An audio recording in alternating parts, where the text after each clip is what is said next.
தேடி உங்கள் ஊரில் சிறப்பு முகாம் மக்களின் குறைகளை களத்திலேயே தீர்க்க அரசு நடவடிக்கை ஆயிரக்கணக்கான பயனாளிகளுக்கு நலத்திட்ட உதவிகள் வழங்கல்.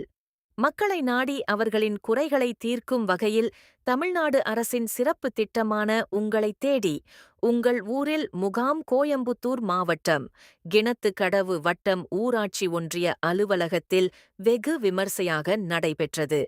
அதில் அரசின் சேவைகளை மக்கள் எளிதாக பெற்றிடவும் அரசு திட்டங்களில் மக்கள் விரைந்து பலன் பெற்றிடவும் இந்த சிறப்பு முகாம் ஏற்பாடு செய்யப்பட்டிருந்தது. அரசு அலுவலகங்களுக்கு அலைய வேண்டிய நிலையை போக்கி அனைத்து துறை சேவைகளையும் ஒரே இடத்தில் வழங்குவது இதன் முக்கிய நோக்கமாகும். மேலும் கோவை மாவட்ட ஆட்சியர் பவன் குமார் அவர்கள் கலந்து கொண்டு பயனாளிகளுக்கு அரசு நலத்திட்ட உதவிகளுக்கான ஆணைகள் மற்றும் சான்றிதழ்களை நேரடியாக வழங்கினார். இதனை பொதுமக்கள் பெரும் வரவேற்புடன் ஏற்றுக்கொண்டனர்.